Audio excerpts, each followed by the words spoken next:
I haven't seen her, no.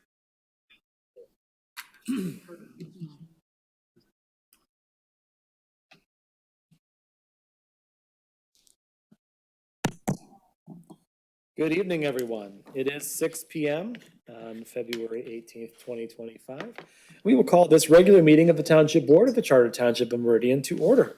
The first item on our agenda is our Pledge of Allegiance. For those who are able, please rise and join us for the Pledge of Allegiance.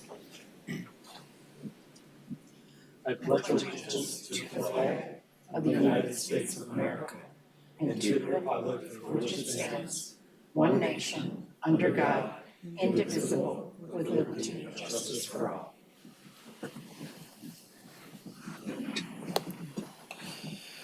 All right. Next item on our agenda is item 3, roll call. Will Deputy Clerk Gordon please call the roll? Here. Clerk Demas? Here. Treasurer DeShane? Here. Trustee Lentz? Here. Trustee Wilson? Here. Trustee Sunland? Here. Trustee Trezise? Here. All board members are present. Thank you very much. Next on our agenda is item 4, presentations. We have 3 presentations this evening. The first will be from our Senior and Community Centered Task Force update. And we have Michelle Steed from our task force here to give us the update. Welcome. Thank you.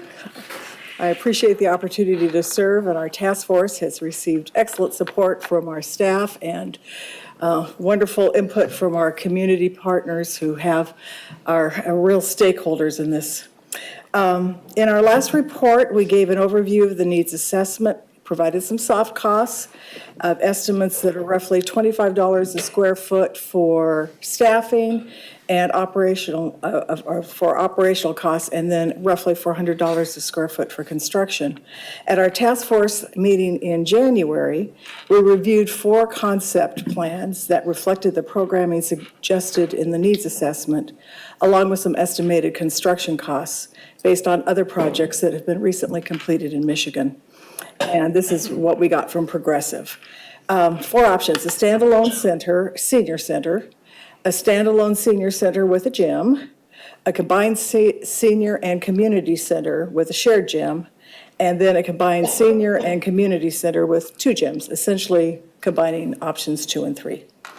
We eliminated a couple of options pretty quickly, and I'm going to tell you why. The first one we eliminated was the senior center with a gym. The consensus was that the gym should be a component of the community center. So we took that off. And then option 4 with the 2 gyms, we just determined that was too costly and too big, and we took that one off. So we worked with the standalone senior center option and then the combined senior center, community center with the gym option. The plan that Progressive presented was for 23,000 square feet. That broke down to 17,300 feet roughly of program areas and 6,666 for infrastructure. And they are allotting about 35% of program area for infrastructure. The current center is about 8,500 square feet of program area. We've talked about 11,000 square feet previously, so if you're confused by that, we had new measurements that came in today. So that's why that has changed. And we have nothing set aside for that infrastructure area because it's part of the school building, and that's handled in other parts of the school building. So based on our discussion, we asked the consultants and our input from our community as well to see if they could sharpen that up and bring that down to the program area being closer to 14,000 square feet, down from what they had originally allotted. And they said they would do that and present that at our next meeting. And then we also looked at the combined senior center and community center with a gym, and that was initially proposed for 55,000 square feet. And we asked them to do the same thing, if they could go through and sharpen their pencils and reduce that a bit. We thought the plans were a little bit heavy on meeting area that might be able to be combined so that it would be more of a multi-purpose one. We looked at the construction costs of similar projects. They showed us one in Portage that had been done recently and one in Greenville. And just to kind of adjust the expectations, those construction costs were a little bit closer to 500 a square foot than they were 400 a square foot. And then we ask the consultants, as I said, to come back and give us more information. At our next meeting, we'll also be talking and diving into staffing costs and operations costs. And I'm available for any questions if you have them. Thank you very much. Board members, do you have any questions at this time? I believe we have one more of our updates coming in at the end of March before the task force sends 2 proposals to the board for consideration. So thank you, Ms. Steed, for Thank coming you. in and speaking with us. Thank you very much, and I will cheer on the Spartans for you. Appreciate it. Thank you.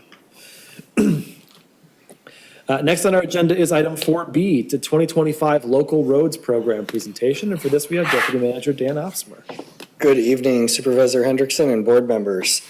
So tonight I am going to first recap the 2024 local road program, and then we will get into what everyone is excited about, the 2025 roads. So just a quick overview of the program. We do have 153 miles of local roads.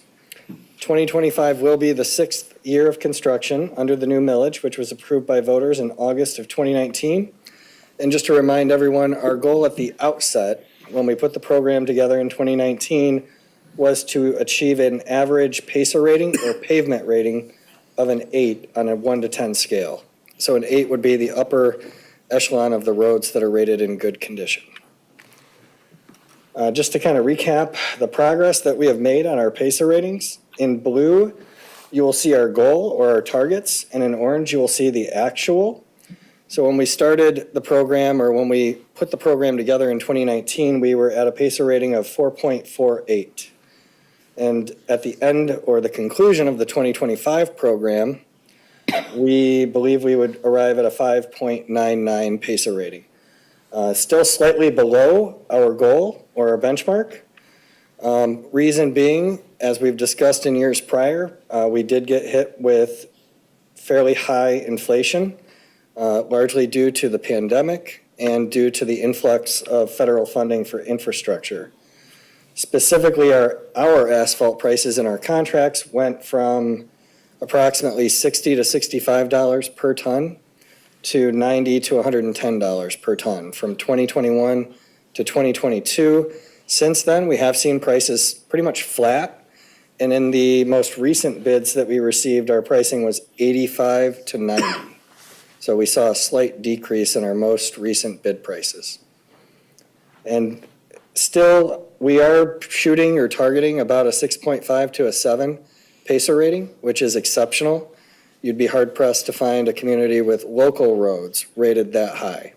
Typically, the PACER rating is going to be higher on the state trunk lines, state highways. It's going to reduce for county primaries, and it will reduce again for local roads, generally speaking, across the state. That's what you're going to find.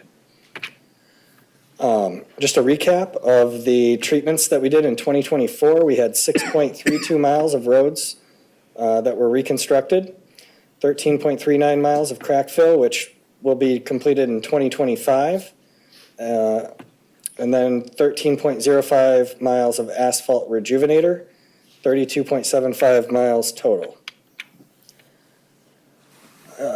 In 2024, we reconstructed the following roads. So in addition to the program that we had slated for 2024, these were 2 of the contracts that we were running behind on.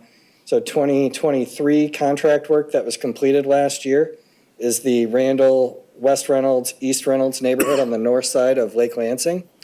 That neighborhood was delayed due to the sanitary sewer replacement project, which occurred over the winter of 23 and 24. And then the 2022 contract work that had been postponed due to a drain project and also water main replacement on Timberlane Street was Linden Street and Timberlane Street. And then also in 2024, we advanced the following list of roads that were slated for 2025 construction, and were able to complete these last fall. So we had York Way in the Everett Farms neighborhood, Dobie Circle off of Dobie Road, and then we got started on 4 of the roads in Tacoma Hills. These are 2 of the photos of our crews, our contractor working at the entrance to Okemos Square. right off of Okemos Road. You can see Delta Dental in the background. So actual funding for the 2024 program. Of course, we received 0 Act 51 funding, as will be the case every year of the program. The Ingham County Road Department did contribute their annual $335,000, which we did receive, and that was an increase from the funding that we had 2022 and prior, which was $172,500. The general fund ended up contributing $155,506. ARPA, we do have additional funds left over that we will be using at the start of the 2025 program, but we did spend $34,924 of the ARPA funds that the board approved in the fall of 2024. And then the road bond revenue contributed just shy of $5.3 million. In total, the $5.8 million was by far our most successful year in terms of completing work, and it was the most that we had expended in a given year. Just to give you a recap of the first 5 years of construction, we have now reconstructed or resurfaced 41.13 miles of our poorest condition roads, and we've completed just shy of 81.5 miles of preventative maintenance work. So 2025, we have 5.7 miles left to be reconstructed. We've omitted the mileage of the roads that we completed last fall.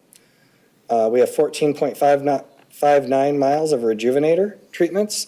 So that will be, those are roads that were paved in 21, 22, 23, and a small portion of roads that were paved in 24 that are in neighborhoods where we're already going to be mobilizing to treat 22 and 23 roads. So we're basically going to be treating 22, 23, and the start of 24 roads with asphalt rejuvenator this year. The 6.69 miles of crack fill represents the chip and fog overlay roads, as the board will recall. So the reflective cracking is starting to come through on those roads. So we will be crack filling those this year. And then I'll talk a little bit more about the asphalt stabilization treatment here shortly. That is a new treatment that we have not done before.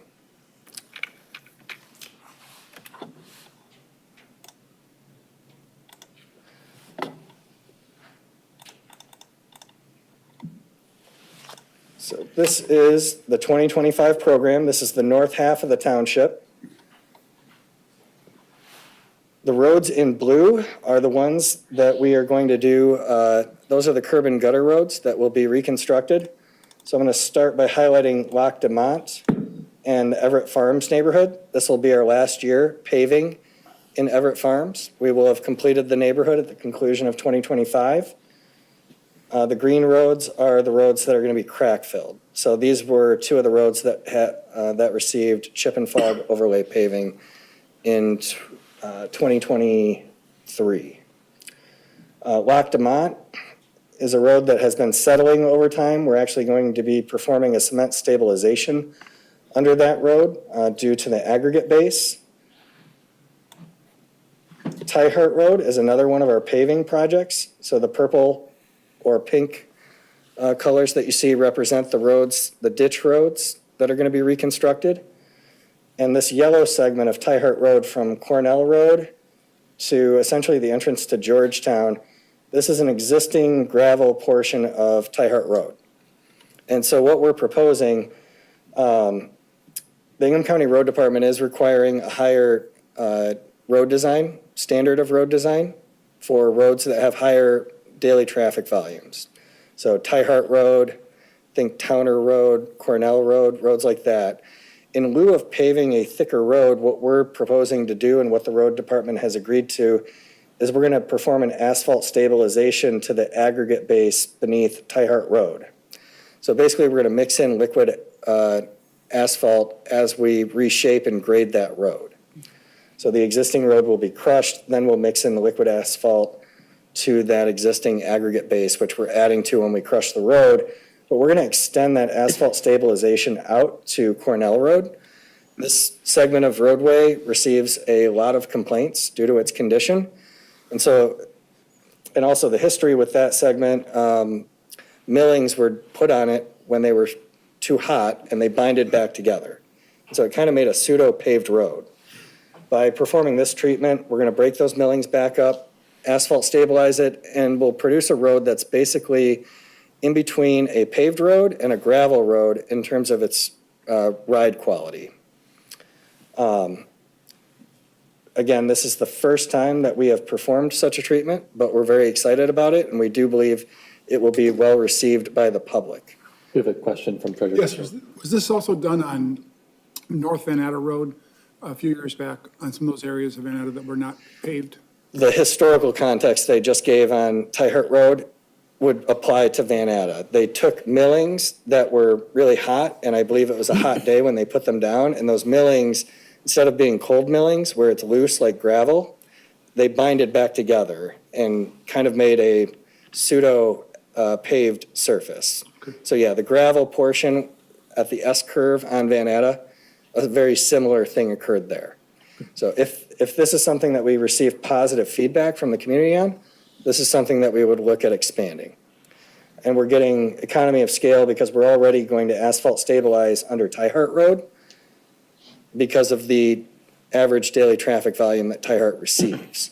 So we're already mobilizing a contractor to treat this area, and we're just going to extend it this way. And then the crux of our paving work, or the lion's share of the paving work for 2025 is going to be in Tacoma Hills. This will also be our last year paving in Tacoma Hills. So as you can see, we have Tacoma Boulevard and basically all the side streets through the center and the west side of Tacoma Hills. We completed Tomahawk right here last year. We completed this street, this cul-de-sac here, and this cul-de-sac here in the fall of 2024. So the highlights that you see there are the remaining project limits that we have in Tacoma Hills. And just zooming out so you can see kind of the south end of the township. So all the orange roads that you see were roads that were paved 22, 23, some in 24 that will receive the asphalt rejuvenator treatments. The green roads that you see were the chip and fog overlay paved roads in 2023. And there's the zoomed out of the north half of the township. And then, oh, my apologies, I forgot one of our project limits for paving. The final project limit for our paving projects is Newman Road in the eastern third. In 2023, we did these 3 neighborhoods off of Newman Road to prepare for resurfacing Newman Road. And then we corresponded this project for the year that the bridge would be replaced on Grand River Avenue because we did receive a lot of complaints about cut-through traffic on Newman Road. And so this will at least provide about a 4-week overlap period with the bridge project in which Newman Road will be under construction. And then lastly, I just wanted to show once more for the board the PACER ratings. So these were our PACER ratings mapped out prior to the new millage. So this is the end of 2019.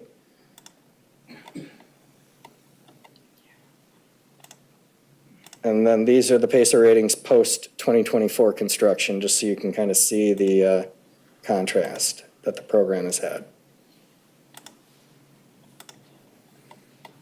I'm going to the south half of the township.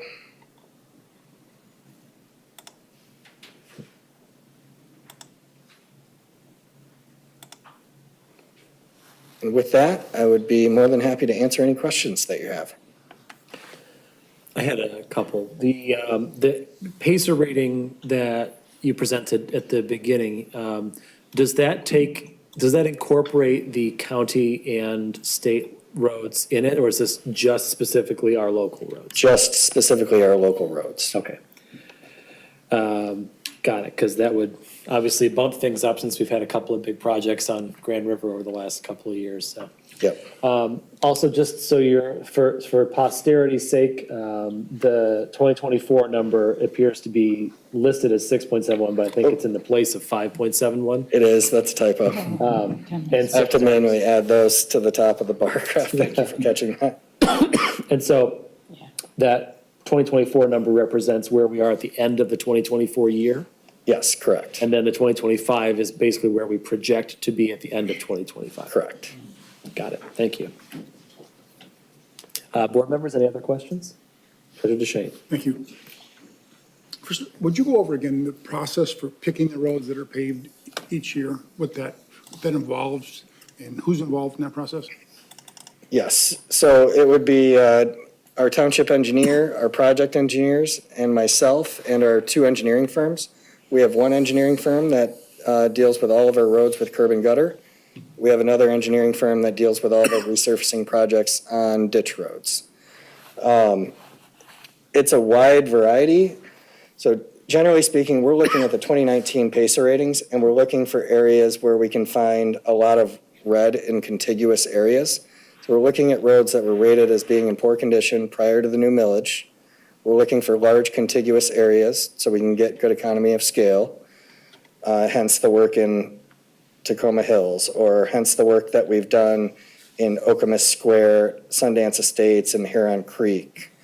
From there, we're also trying to correspond with other projects, right? So we've done a lot of work on the north side of the lake that is not related to the road project. We replaced sanitary main that we found during our SAW grant televising that needed to be replaced.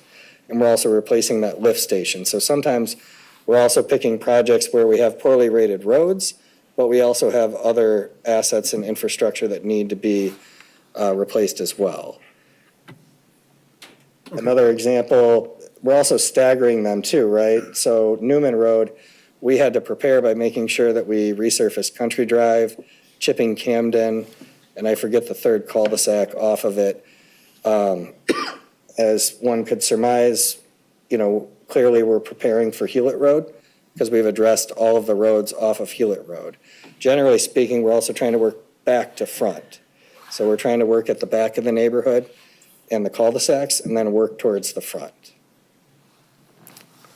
to reduce how many times contractors are mobilizing over new roads. Makes sense. Looking ahead to the end of the program, the end of the millage, 4 years from now, we'd hope to get to 8, but with the 60% increase in asphalt, obviously, we're not going to get there. What would you estimate our rating might be in 2029? I think we'll be over a 6.5, but not quite a 7. So I'm thinking high 6s on the 1 to 10 scale. All right, thank you. I wonder, there's no rush on this, but I wonder, it might be interesting to see a map similar to this where we look at just the roads that haven't been touched or just the roads that are in sort of that poor condition as of today. Because, the maps are terrific. I absolutely love them. But it is helpful to see like what work is yet to be done. And I'm sure that that's just a matter of, a couple of overlays to click. I wonder if you might be able to share that with us at some point in the not too distant future. Yeah, essentially a map of what project limits have not been touched Exactly. in some form or fashion. Yeah.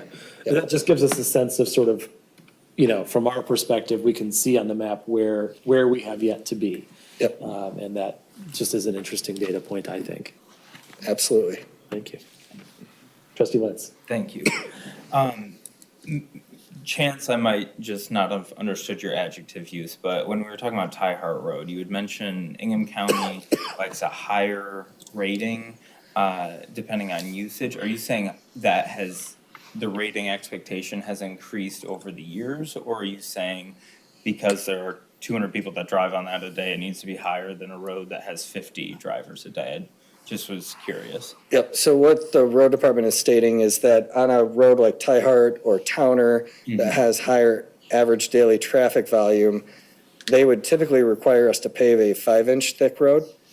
We are paving 4-inch thick roads, but in lieu of going to a 5-inch thick road, we can asphalt or cement stabilize the aggregate base that supports the road. And we actually get a cost savings by doing that. Okay. And then we can get the added benefit of doing improvements such as this to Tyhart Road. Because now we have asphalt stabilization in our contract. We can asphalt stabilize a gravel road to improve it while we fix the paved portion of Tyhart Road. and save a little bit on the cost. So basically, we're taking an inch, the road department would say pave a 5-inch thick road for Tyhart. We're gonna pave it 4 inches thick, and in lieu of that 1 inch, we're gonna asphalt stabilize the aggregate base. We actually did a very similar treatment last year on Hickory Island in Carlton, and also in the West Reynolds neighborhood on the northwest corner of the lake right here. We did a cement stabilization, and we paved a thinner road. Those roads were paved 2.5 inches thick with a cement stabilized base.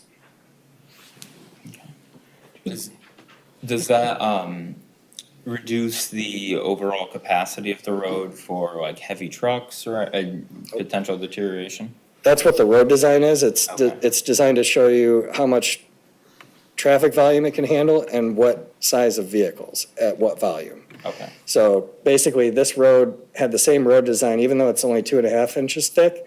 It has the same design capacity or capabilities as all the other roads that we've done. Okay. Thank you. As someone who used to live off of Tyhart Road, I can attest to how scary that road can be, especially when someone doesn't realize the nature of it. So, Yeah. Any other questions, board members? Seeing none, thank you very much. We look forward to another successful year. Thank you all. Next on our agenda is item 4C, the 2025 Prime Meridian Magazine, another exciting topic for this evening. And for this, we have Sam Deal, our communications manager. Hi, everyone. I'm also going to have Rachel Stolen, our marketing and public relations specialist, who's going to be talking about the bulk of the magazine. But yeah, super excited to announce the 2025 Prime Meridian Magazine. This is a really special publication for our department, and just wanted to thank the board for allowing the increase in this publications line item compared to 2024 so that we could do a 24-page magazine. In the past, it was just a 16-page magazine. And then I just also wanted to note that this is designed completely in-house. Not every organization is able to do that, so that just speaks to Rachel's skill being able to design a publication of this magnitude. And yeah, without further ado, here's Rachel. Hi, everyone. It's been a little while. So for those in the room and those on home TV who aren't familiar with me, I'm Rachel Stolen. I'm the marketing and PR specialist for Meridian Township, and I've been doing this for about 2 years now. The Prime Meridian magazine is a pretty special project to me. I kind of consider it like my job recruitment ad, in that I first got this magazine about 2 years ago. And at the same time, I was looking for a job but not really sure, and this job was open, and I thought, well, I can do that, and I can do that. So 2 years later, here we are, and I'm happy to have this be my second magazine, and I'm super proud of it. Thinking about the magazine in practice, though, going back to the community survey that we saw in the fall, we saw that 31% of our community's respondents preferred the Prime Meridian magazine as a communications method from the township. And that is actually ahead of our email newsletters, our social media, home TV, and it comes only second to our website. And so this is a highly preferred method of communications for the township. And so I emphasize that when budget discussions come up to remember that this is a valued piece of communications from our community. And an extra story to highlight that value is right after this was sent out last year, we received some communications from a resident in Okemos who said that this was the first communications that they had gotten from Meridian Township, and this was a special way for them to really get to know the community all in bulk. And so I like it for that purpose, and I like it for a couple other purposes that I'll mention. But I think that you guys will like it too, because I think it ties very nicely with your improved citizen outreach and communication goal for 2025, because we focus on a lot of storytelling with this publication. And we focus on reaching our diverse community, and I'll touch on that a little bit in a bit, through different mechanisms. And this is a very important mechanism, as I mentioned with the community survey. And so this is the cover of the magazine. I really love this image. It just highlights a lot of the vibrance within our community. And we really wanted to highlight some, I think, values that you guys have been talking about over the last year, which is really highlighting that Meridian Township is a community for all to enjoy. And you guys will get this magazine either this week or early next week, and so you'll get to see what I'm talking about with all the pages. But it just, between the images that appear on different pages, we highlight Okemos and Hazlitt's rankings in the niche data rankings as the best places to live in Michigan, Okemos being number 1 and Hazlitt being in the top 5%. And then we also focus on that practical information. So stuff like those new residents would want to hear, how to interact with the clerk's office, how to pay certain bills, in case they haven't visited our offices before to know that. And then we also focus on accessibility too, because this is a publication that reaches those residents who might not have internet access, might not care to visit our Facebook page, just the true variety of residents' behaviors and perspectives that they have. We want to make sure that we cover everyone and include practical, useful information in this annual magazine. And then shifting over to the numbers aspect, I know that is important to the board, especially with those budget discussions. We are printing about 27,800 copies of the magazine this year. About 26,300 of those will be mailed. We'll keep 1,500 both in-house, and we'll partner with libraries and schools to get those out for visitors who might visit those locations and pick it up there. I think I got it from a library first. So there are those residents who might not be getting it via mail. But for budget breakdown, we budgeted for $19,000 this year. Looking at the pattern of inflation over previous years, we really just wanted to kind of over budget and then see if we could come under budget from there. So budgeted $19,000 and came out at $17,300, which was, we were pretty happy with that based on how costs have increased in the past. And then looking at that $17,300 number compared to the $27,800 for the number of print copies, you're looking at about 62 cents per magazine, which I think is pretty good, knowing that a postage stamp is about 70 cents nowadays. So you're looking at you're looking at less than the cost of something you're mailing for personal purposes for us to get this magazine out to residents. And then I'll also touch on the fact that with that cost, I know that the magazine can look like a high cost up front when you're looking at the budget. It's a 5-figure number. Why are we spending this on a communications piece? But if you look at the other functions of the communications department, we have a lot of costs that are in those like contracted lines, and those apply to things like social media and the email newsletter. So you're having more cost effectiveness with this communications method. And so I don't want it to spook you when it comes to the budget line. It is cost effective, residents value it, it achieves your goals, and it is highly valued in our community. And so to kind of wrap it up with that point, do you guys have any questions or feedback? Or if you have any feedback or receive any as it goes out this week, some of you know my email or how to reach me. I would happily welcome any feedback, positive or negative, so I can incorporate it next year. Thank you very much. Board members, any questions? Trustee Wilson. I noticed in the bills that were in our packet this week that the cost of the postage alone is about $6,700. Is that in addition to the cost of producing the magazine, or is that an all-in $17,000 figure? That number that I give you is all in. That includes the postage. It's about, I think, $10,300 for the printing itself. Okay. And so, yeah, all in on 17. Great, thank you. Treasurer DeShane. I'd like to thank you for your good work with this. I haven't seen it yet, but I'm sure it will be high quality you've done with other publications. This really is a valuable tool.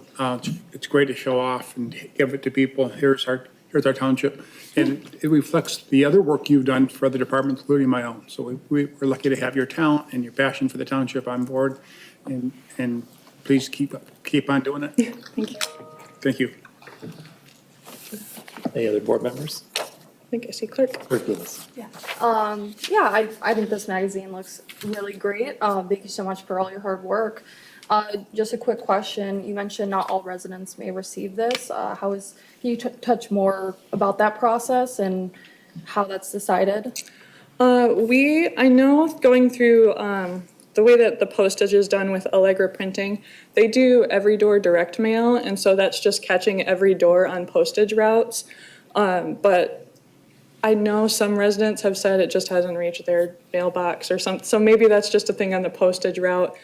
So that's why we try and make it available in other forms. And then I didn't mention this, but it's also available digitally. That's how it's on your screen right now. And so people can read this on our publications webpage, or we have a Flip Snack account if people know how to access that. I wouldn't expect them to. But so it is available in different formats if a resident say it doesn't reach their mailbox, and we'll promote it on other formats too. So it's going to get to people one way or another. Any other questions? Well, thank you. I'll simply add that, this is, I think, a jewel of the community. I think you've done an excellent job last year, and I'm looking forward to seeing the work you've done this year. And when it comes to budget time, I personally have never had any question about whether to continue funding this particular endeavor. So thank you for your hard work, and I look forward to getting this in the mail in the next week or two. Of course. Thank you all. All right, that brings us to agenda item 5, citizens address agenda items and non-agenda items. Now, there are several opportunities for public comments at tonight's meeting. Members of the public who wish to address our agenda or any item not on our agenda have an opportunity to do so at the beginning of the meeting as well as at the end of the meeting. Those who wish to address the board must complete a green card and located on the table near the door and present the card to the board or a member of our staff, and they'll bring it to us. When it's your turn, the supervisor, that's me, I'll call you up to the speaker to the podium to speak to the topics indicated.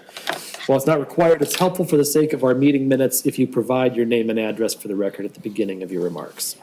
Citizens are required to limit comments to 3 minutes. An automated system will keep track of the time, and an indicator light and audible beep will alert you when your time has expired. Board members value your comments and input from the public. The meeting format and rules, however, restrict us from engaging in conversation with commenters or answering questions directly. Questions and concerns may be addressed by board members at a later time or referred to a member of the township staff to follow up on. Please also remember to address all comments to the board and or the board's chair and not to individual board members or to the others in the audience. With that said, we have 2 green cards this evening. First up is Barb O'Kelly. And then Neil Bowlby, you are on deck. And if anyone else would like to speak, please remember to grab a green card off the table and hand that in.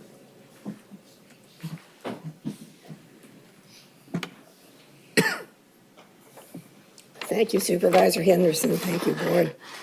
I hope most of you have received an email from me with alternate proposal. I'm Barbara O'Kelly. I live in Wood Hill.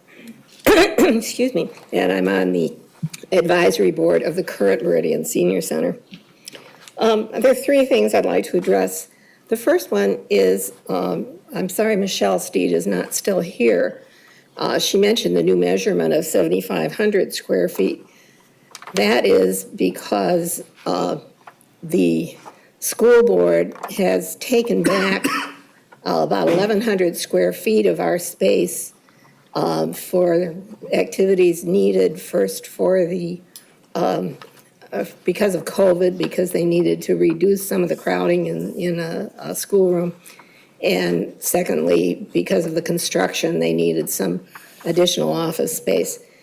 Prior to COVID, we had 9,600 square feet of programming space. That does not include the 3,500 square feet, or 35% of the square footage for the infrastructure. We don't have, because we're part of the Chippewa Middle School, we don't have any separate infrastructure. If you add the 35%, that comes up to about 13,000 square feet. So that's what we're looking for. We do have, as the advisory board, we had some concern with the plan for the standalone senior center that was presented to the task force. That was 23,000 square feet. And the task force has asked for a 10 to 15% reduction when they come back, when the consulting firm comes back with a new plan. That still is over 15,000 square feet. And if I understand the finances correctly, and of course none of this is firm, but I'm afraid that the advisory board is afraid that that is still more than the township could build a standalone senior center without a millage increase. And we want to emphasize to the township board that the seniors current senior center members are not looking for a big grand space. We like to live within the budget. But we would like in a combined center to make sure that we do have dedicated space of about at least 10,000 square feet. Thank you. Thank you. Next up is Neil Bowlby. And I do not have any other green cards. If anyone else would like to speak, please skip. You could hand one of those to our township staff. They'll make sure they get up to us. Mr. Bowlby. Neil Bowlby, 6020 Beechwood. I agree with what Barb was saying about the proposal that was brought back at the last meeting being a little bit more than what is really needed. It's important to distinguish needs from wants, and it sounded like what I'm hearing from the seniors, of which I'm one, that 10,000 square feet of activity space is reasonable, and at $500 a square foot, that's a $5 million construction cost. It's going to take fewer people to staff it if you don't have a lot of extra stuff on there. So I'm kind of in favor of that smaller idea of a 10 to 12,000 square foot senior center. It would be good because there seems to be a community desire, at least among some members of the community, to have a community center. So it'd be important to incorporate the senior center, design it in a way that it could be expanded to include a community center. I know you've asked for standalone senior center plans and senior plus community center. Not that those both have to be built at the same time. But the financing thing is important. I was looking at taxes, my own property taxes. I went back to the year 2000 and looked at my property tax bills up to 2024. From 2000 to 2024, the inflation rate has been about 83%. So it's a factor of 1.83. My property taxes have gone up by a factor of 2.2. Now I know some of those increases are self-voted for things, our road millage, the police and fire millage. So those are things that we brought upon ourselves. But I don't think a big, huge additional tax increase is going to go over well with the public. And so keeping costs down is important. Construction costs are going to go up. It's a balancing act between, how fast can we build and get our money's worth versus putting it off for several years when it's going to cost a lot more. Who knows how much? But being a prime community, one of the things that a prime community does is display, the people in charge display fiscal responsibility. And so it's incumbent upon you to make a decision that's going to work for the taxpayers, work for the seniors, and hopefully make everybody happy. Thank you. Thank you. Next up is Beth Bechtel. Hi, my name is Beth Bechtel. I live in Hazlet. I sent an email today to the board and the task force, and I just want to read it since it wasn't included in the packet. Dear board members, first, I want to commend and thank the board for being fiscally and financially responsible to the Meridian Township citizens last August 8th, 2024, when the board voted no on the very large and extremely expensive Yonkers Community and Senior Center proposal at approximately 40,000 square feet and approximately $80 million in initial cost. I truly appreciate and am grateful for the board's steadfast and primary stewardship of being fiscally and financially responsible to the Meridian Township citizens. Second, at the last task force meeting, two proposals were presented and selected to move forward, which were as follows, and those proposals are in the January 28th, 2025 task force packet, pages 14 and 16. Number one, a newly constructed senior center only no gym proposal at 23,396 square feet, which is over double the size of our current senior center and exceeding what the seniors have expressed that they need and want. Number two, a newly constructed community senior center one gym proposal at 55,809 square feet, which is approximately 40% larger than the prior voted no expensive and costly Yonkers proposal. The task force direction going forward is to reduce the two proposals above by 10% to 15% in square footage, which amounts to the following. A newly constructed senior center only, no gym proposal, reduced to approximately 20,000 to 21 square feet range, which is still double the size of the current senior center and exceeding what the seniors have expressed and what they need and want. And a newly constructed community and senior center one gym proposal reduced to approximately 47,000 to 50,000 square feet range, which is still approximately 20 to 25% larger than the prior voted no expensive and costly Yonkers proposal. Additionally, it's been shared and is known that the new construction's costs per square foot are higher than renovation costs per square foot. With this current data information that is now available, I'm definitely very concerned that the two upcoming proposals that will be brought back to the full board for review this April or May will have very large square footage and as a result, very high and exorbitant cost, which will place a heavy financial property tax burden on the township citizens forever into perpetuity. I respectfully ask the board members to please remain steadfast and continue to place primary and utmost importance on being fiscally and financially responsible to the Meridian Township citizens. This very important decision made on this new facility project will forever significantly financially impact the Meridian Township citizens now and into the future for perpetuity. Thank you. Thank you. Anyone else in the public wishing to make remarks at this time? Seeing none, public remarks are closed at 6:45 PM. Next on our agenda is item 6, the Township Manager Report. We turn to Manager Dempsey. Jim. Thank you, Supervisor Hendrickson. Good evening, board members. So a few things here. Tonight on your consent agenda under bills, I just want to make note of one charge. There was a February 1st credit card charge of $2,000 for gas. Our finance team identified that as a fraudulent charge, so that was immediately reported to our credit card firm. They've responded with a new card for that particular user, and we'll get a credit back, of course. It'll be processed sometime this month, so you should see that in an upcoming meeting to get addressed. It's very cold out, as we all know, so we've been getting a lot of questions about pathways and sidewalk requirements. So our communications team, in partnership with our community planning team and Department of Public Works, put together an updated webpage on the website. So if residents go to community and information for residents, they can learn more about it. But in a nutshell, it just talks about what the township does to plow pathways. We do not salt them for environmental and logistical reasons. But hopefully here, as it warms up, this issue will go away for another year in the not too distant future. Another weather-related reminder for people that are going to be away from their homes for any time during cold weather, please keep your thermostat at 55 or above. We do have cases where pipes freeze when people are away, and it creates pretty significant issues for homeowners. So reminder, 55 and above when you're away.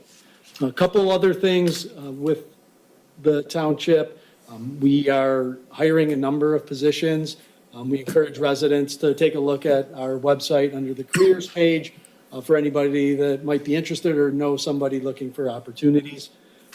Next week, on Tuesday and Wednesday, our assessing department is holding their assessors review. This is an opportunity for residents to come forward and just ask informally questions about this year's assessment, which they should have received here in the last couple of weeks. It's a good way to just get your questions answered on how that assessment works. So They're not out yet. okay, they should be in the mailbox soon. February 25th and February 26th from 9 to 12 and 2 to 4. So folks should be seeing that.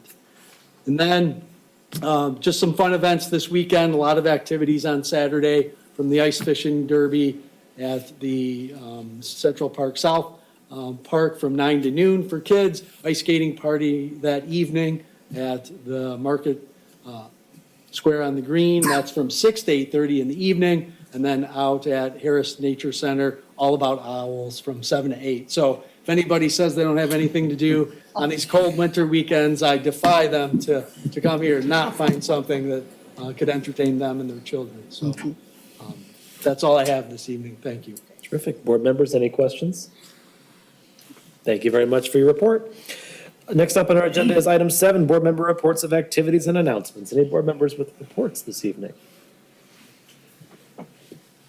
Quiet since last week. Got quiet. Yeah, well, I'll say that we were here a week ago since our last regularly scheduled meeting for our annual boards and commissions meeting.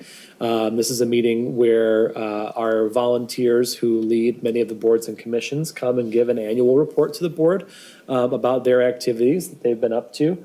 And as usual, it was a lot of interesting and exciting information, a lot of great volunteers who come out and give their time to the township. And so had an opportunity to hear from all of them, and we're very thankful for the very hard work that they do.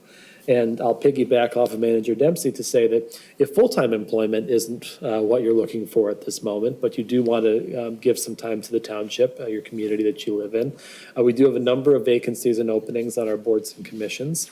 And as I just pointed out, they do a lot of exciting things and a lot of exciting work. And you can find those available at our website, which is meridian.mi.us.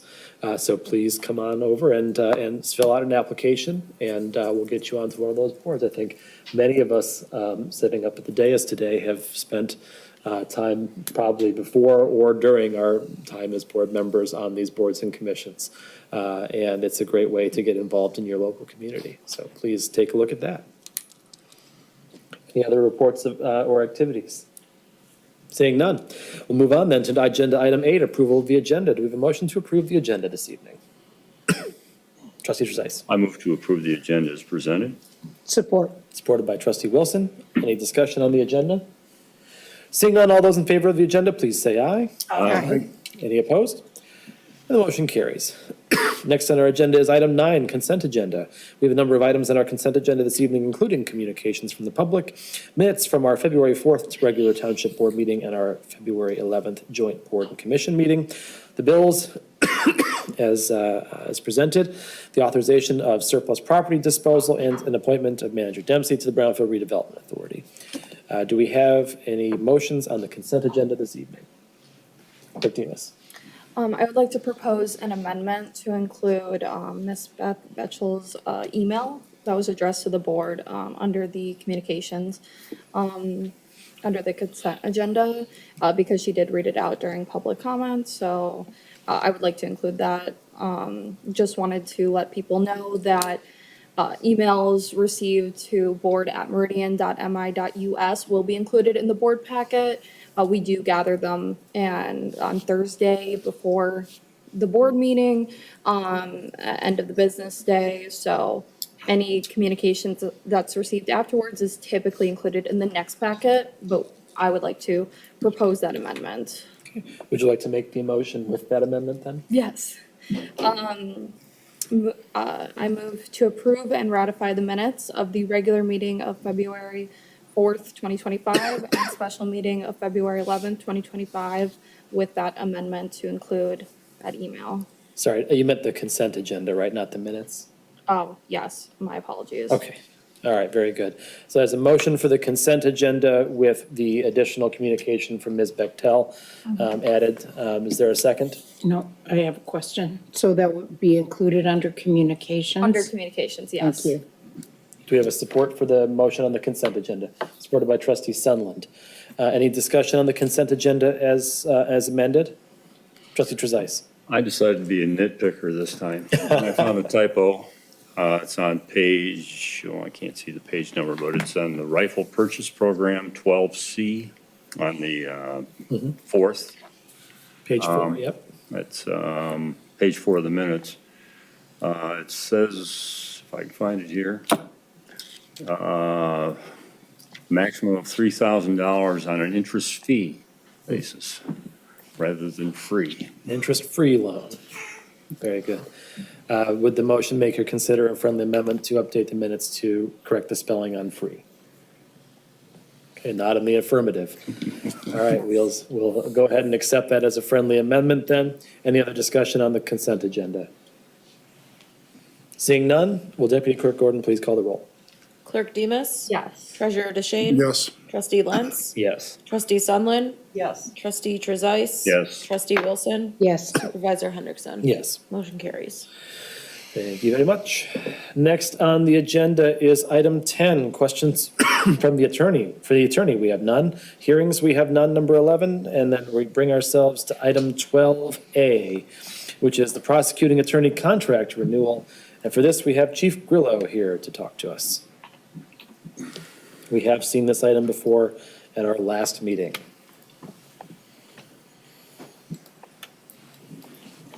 Yes, thank you, sir, and Trustee Trezise. I appreciate your attention to detail on that. I'm sure you guys would not have liked an interest-free sounds much better, so.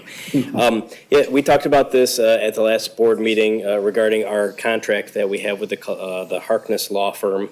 They've been with us for over a decade, and they have not received any additional payment over those 10 years. We've been paying the same rate for 10 years monthly for their services, so.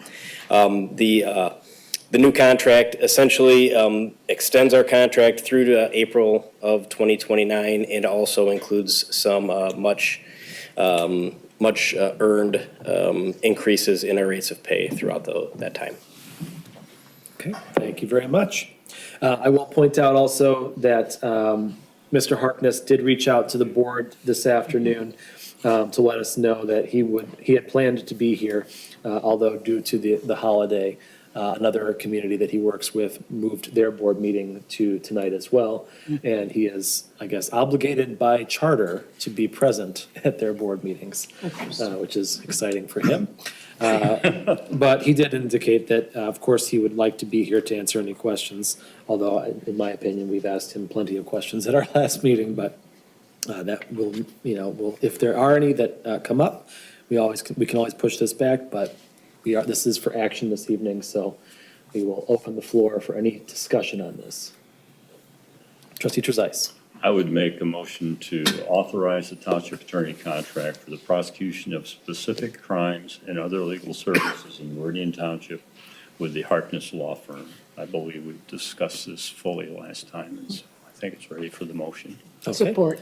It's been moved by Trustee Trezise and supported by Trustee Wilson. Any further discussion on this topic? Treasurer DeShane. We heard last week from Chief and others that we've had more than 10 years of service, exemplary service from the Harkness Law Firm.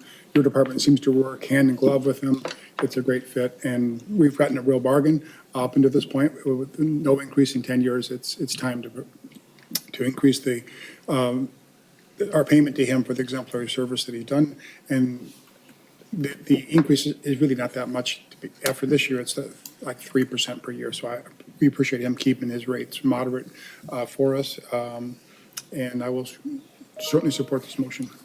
Very good. Any further discussion? Yeah, well, I will echo Treasurer DeShane's comments and, say that Mr. Harkness has been certainly wonderful to work with. And, we hear from Chief Grillo that they've had accumulated quite the rapport between the police department and our prosecutor's office. And that is certainly a worthwhile relationship to continue. So I'll be supporting this as well. Seeing no other discussion, this is a contractual obligation. Will Deputy Clerk Gordon please call the roll? Treasurer DeShane? Yes. Trustee Lentz? Yes. Trustee Sunland? Yes. Trustee Trezise? Yes. Trustee Wilson? Yes. Supervisor Hendrickson? Yes. Clerk Demas? Yes. Motion carries. Thank you very much. Next on our agenda is item 12B, the board policy update. We have Attorney Kuschel here. And we did see this at our last meeting for discussion. We have had some updates for Mr. Kuschel and his firm to make. And you find is it red lined, green lined, blue lined copy in our packet this evening, as well as the final documents. And Mr. Kuschel. Thank you, Supervisor Hendrickson.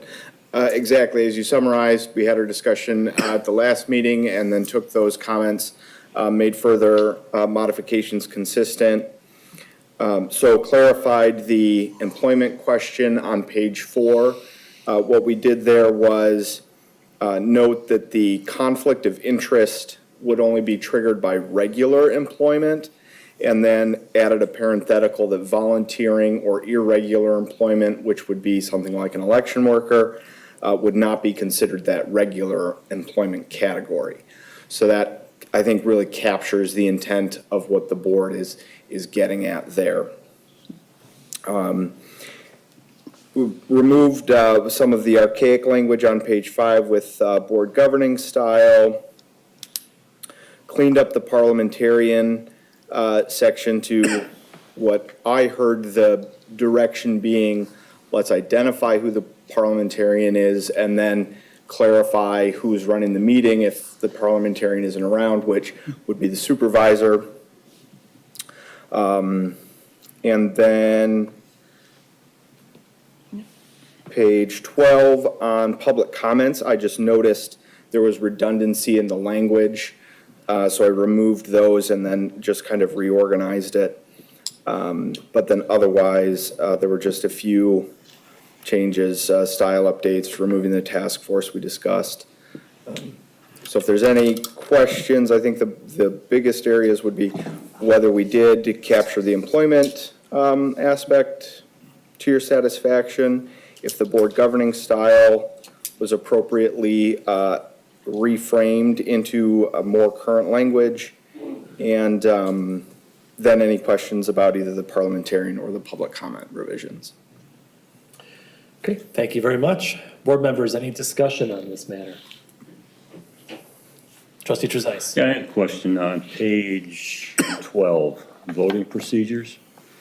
I understand where you're going with this, and it makes sense, except it only refers to a roll call vote in the case of an ordinance. And as a matter of custom, we have used a roll call vote for entering into expenditures, budgets, contracts. And this just says they're all ayes, yeas and nays on anything other than an ordinance. So I would like that possibly beefed up a little bit as to past practice.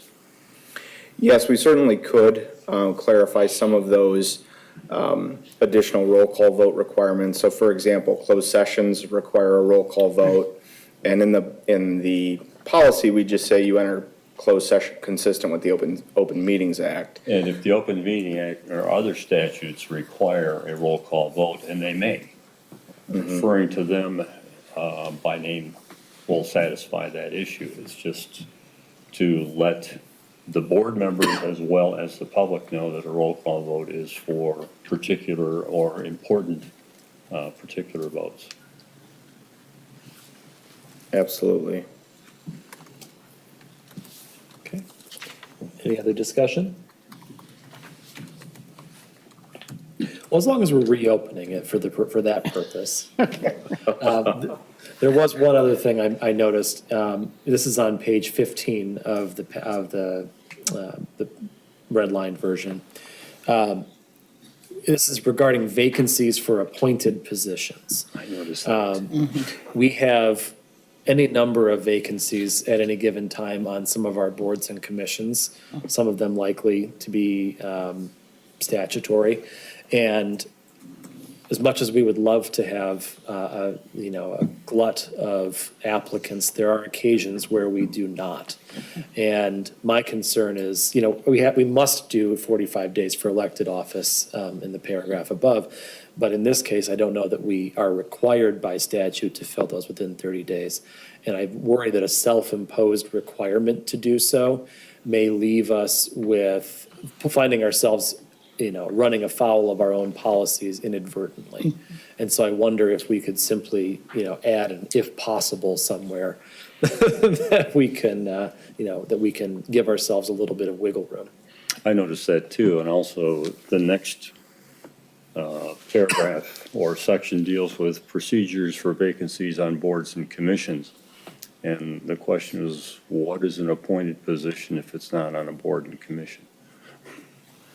Right. So my read of that second section was that this is how we go This about is a filling it. process, yes, I understand The that. timeline was in the appointed position. Yes. But yeah, I see your point. So, So I think if we can find a way to sort of clean that up a little bit, that might be helpful as well. Certainly. Other discussion? Trustee yeah, I Trezise. would just say, I appreciate the work you did on this since our last discussion. I think the issues that were brought up were dealt with fairly and openly and in accord with our discussion, and thank you for your effort. My pleasure. Would it be helpful then for us to lay this matter on the table until our next meeting? That sounds like where we're going. Okay, so then we would need then a motion to lay this on the table until our date certain, which is March 4th. Treasurer DeShane. I move to table the board policy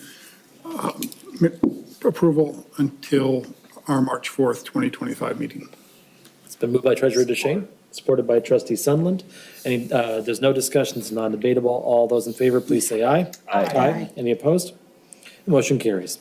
All right, this matter is tabled until our March 4th meeting. Treasurer DeShane. Before we go on, has any board member expressed interest in becoming the board parliamentarian? I think you asked for volunteers last time. I think it was eliminated in this draft.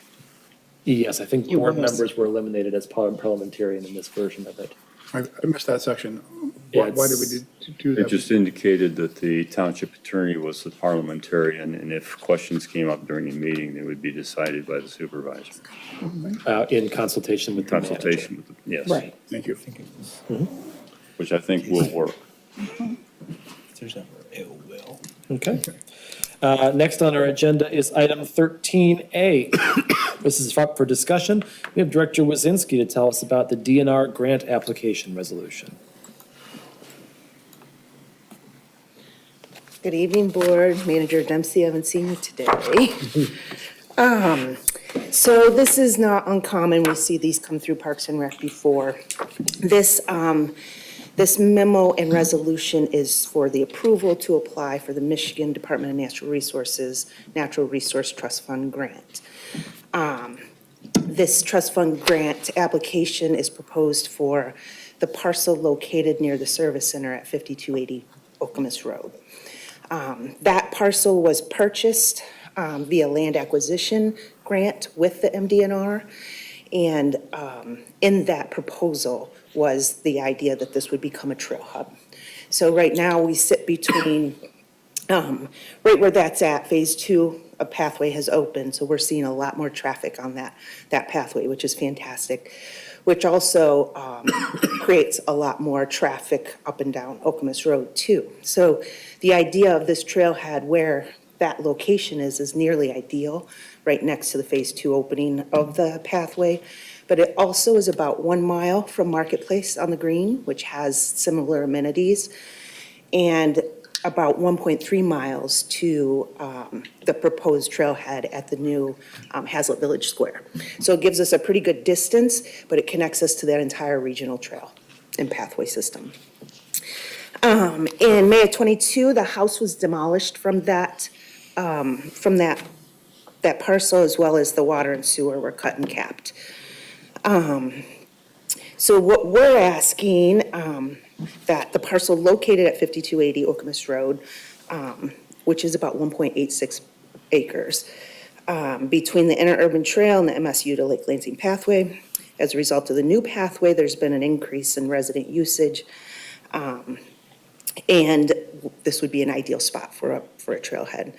Improvements that have been talked about both previously with Director Maisner, as well as with the Park Commission most recently, would be what you would expect, but restrooms, water fountain, bottle filling station, probably there's a lot of pets. We've got the small dog park in Nancy Moore.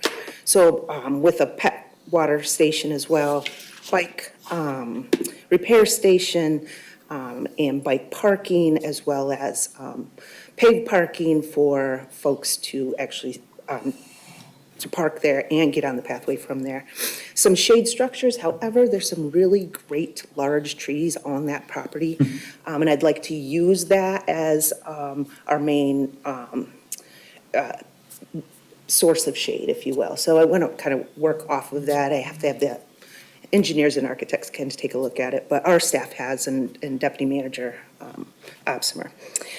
So just a couple housekeeping. This is consistent with our capital improvement plan for 2025, so it was on our CIP.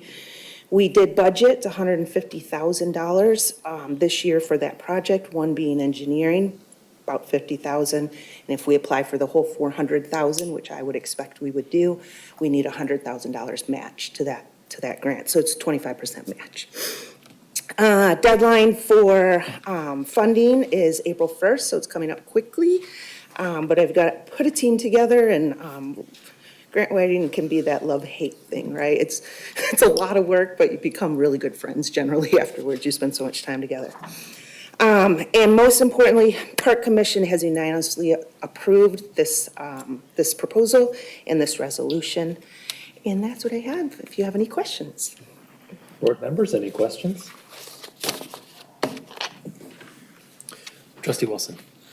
So if indeed you choose to apply for 400,000, the cap of the possible grant size, and you get it, the 100,000 would come from Park Millage? Correct. Okay, just want to be sure. And we can take action on this in March? At our next meeting? Yes, so I've got it, talked to Manager Dempsey, put it on for March, so then we can approve it at that time. All right. And I just wanted to point out a ministerial issue. The motion is prepared for the Park Commission consideration. I thought I fixed that. Yeah, anyway, just fix it for the next time. Yes, I will. It's not the actual I read it motion, several it's in the times, and cover so did memo. manager. Told me to fix it. Okay, I will do that. Treasurer DeShane. Thank you.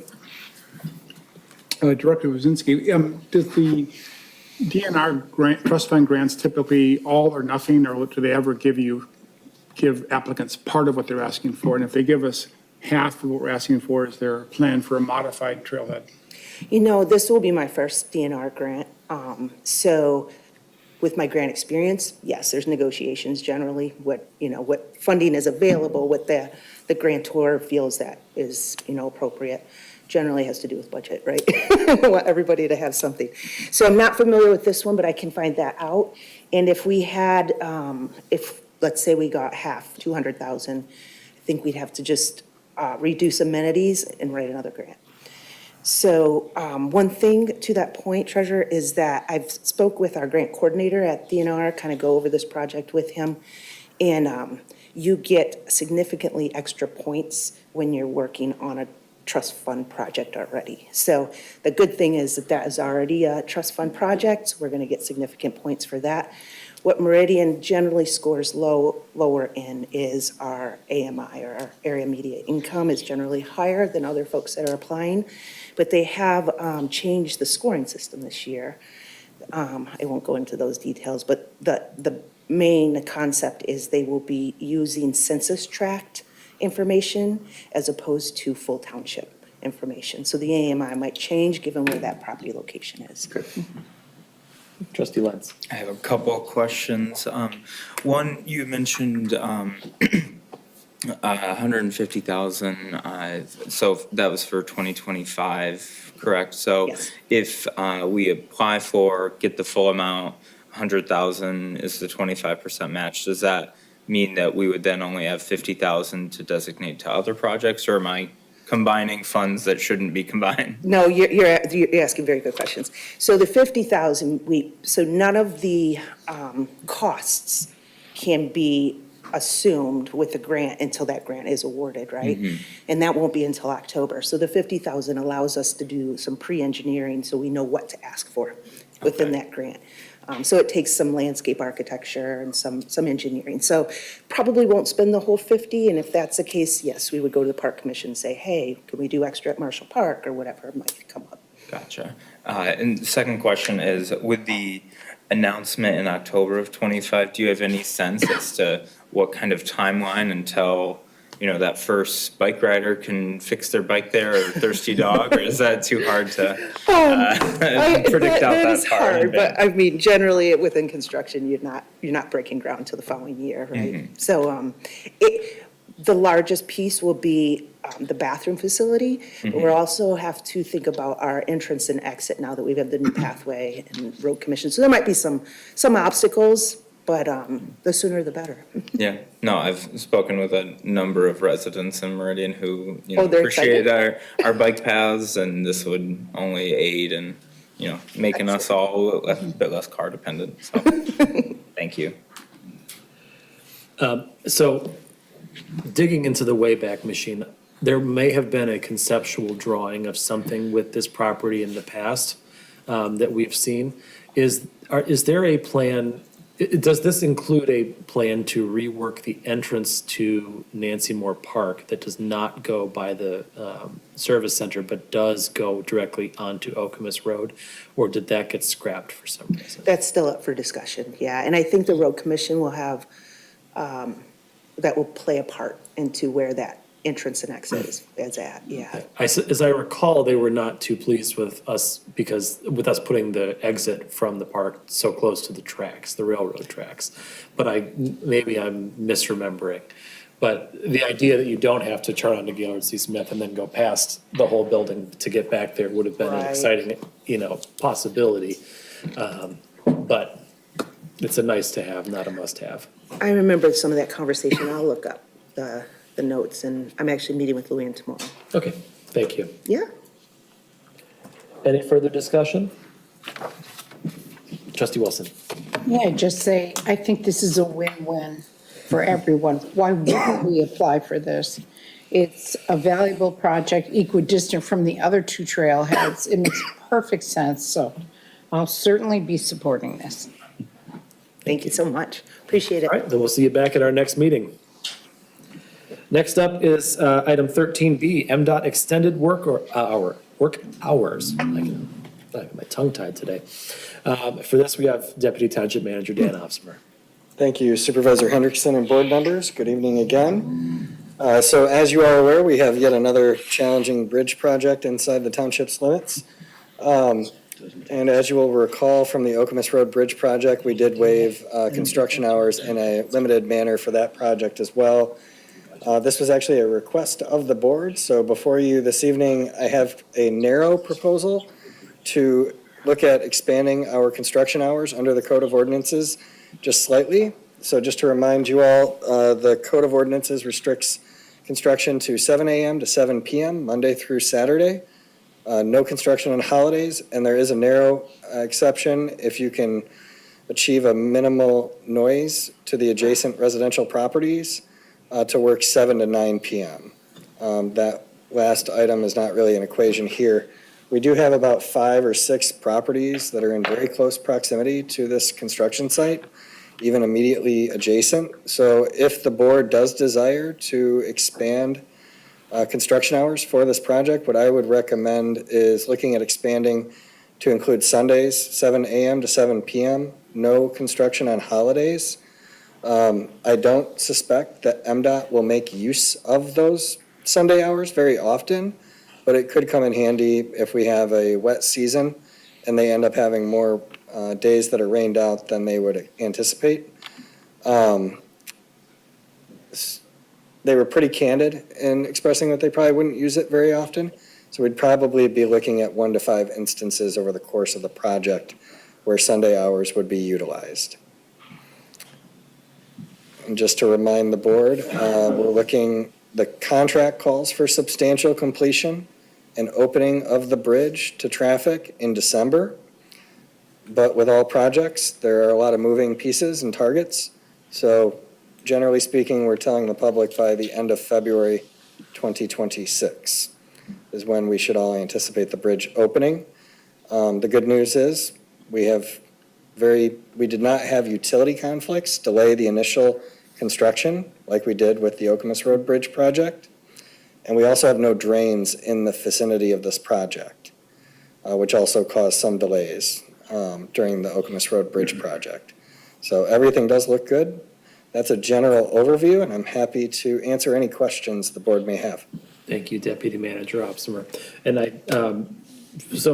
we're open about this. I had asked Deputy Manager Opsemer to bring this matter before us.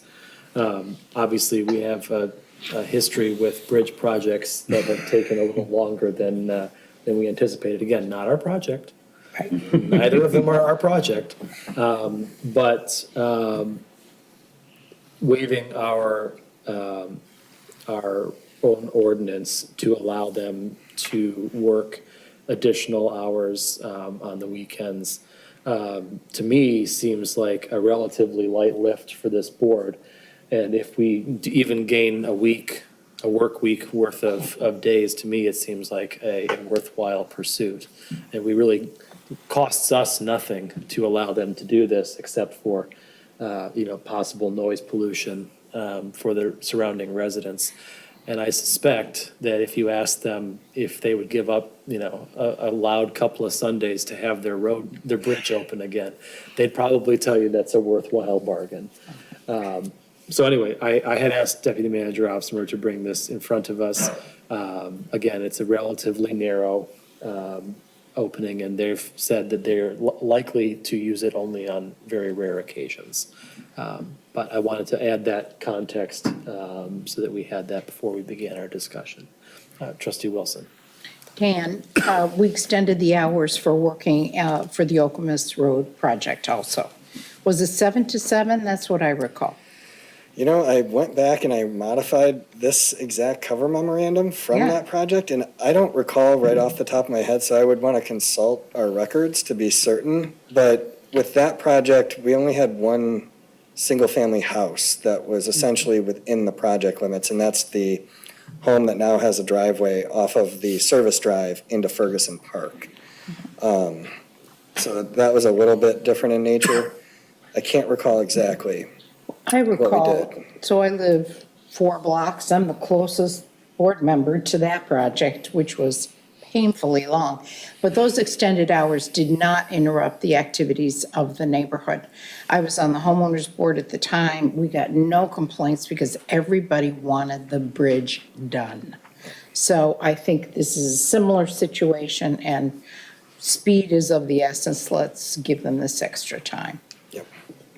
Treasurer DeShane. I concur with Trustee Wilson, and it sounds like this motion's only going to come into play if they've had weather delays or other things that have pushed out the project longer, and passing this resolution will allow them to catch up time if they need to. I'm sure MDOT doesn't want to pay double time on Sundays if they can avoid it, but they will if they have to get the job done on time. And that's certainly a worthy goal that this board should get behind.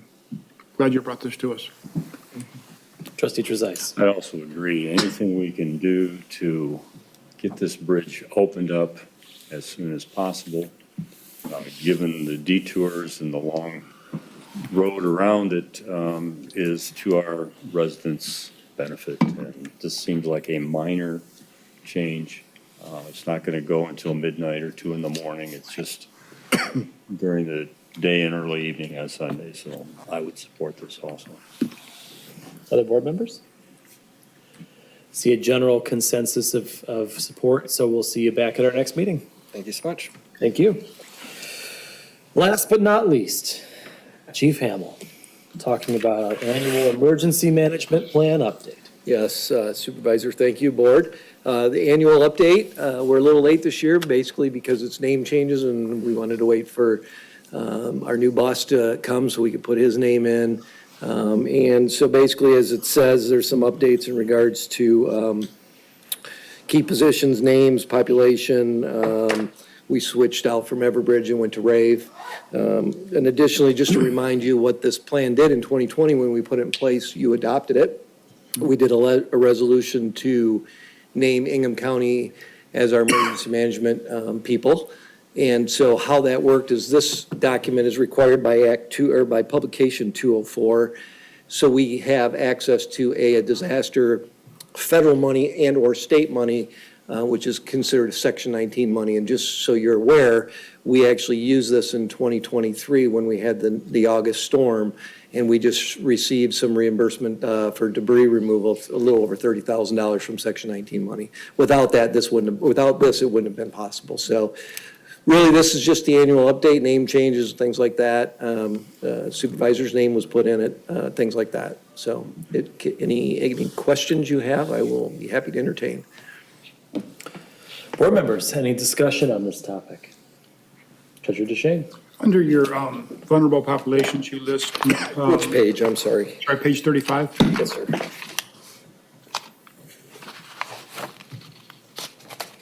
Okay. You list the Marquette for the holiday retirement. It's been since sold. It's now called Stony Point. Okay. Story Point, isn't it? Stony? Story, I think so. Stony Point or Story Point. The name has changed with new ownership. So you Good, we want can to check change that? that. We go there a lot, so Yes. thank you for that. Appreciate that. Any other discussion or changes here? It's called Story Point East Lansing. Okay, thank you. Okay. All right.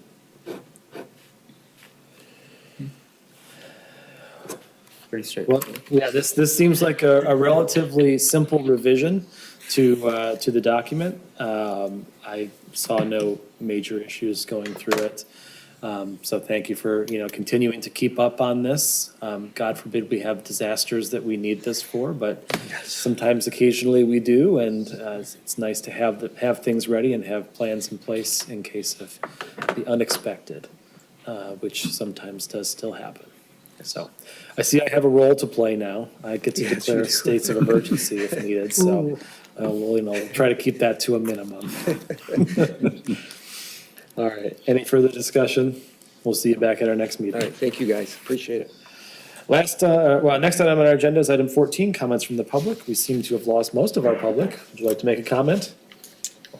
No? All right. We'll close public comment at 7:25 PM. Next item on our agenda is item 15, other matters and board member comments. Any other matters for consideration this evening? Trustee Lentz. I would like to invite the community and anyone interested in taking part in a nonprofit event that I'm doing on Saturday that happens here in the community at 242 Community Church. That is Haven House's Pancake Palooza. Raises around $100,000 each year, and the reason why I think they are special at what they do is because they keep families together who might be experiencing homelessness while they are located in East Lansing. They help families in the entire Lansing area. So that starts at 8 a.m. I will be in charge of cooking 200 pounds of bacon, so I'll be in the kitchen, but yeah. So, Is this Saturday? yes, Saturday the 22nd at 8 a.m. You are welcome to come. There are games to be played, a silent auction that I'm going to try to win signed Izzo basketball at. So it's going to be a fun time, but I hope anyone interested and able to help out can join us. Thank you. Any other board member reports or comments? Seeing none, move on to our last item on the agenda, which is item 16, adjournment. Do we have a motion to adjourn? So moved. Moved by Support. trustee Wilson, supported by trustee Trezise. All those in favor of adjournment, please say aye. Aye. Any opposed? The motion carries. We stand adjourned at 7:26 PM. Good meeting.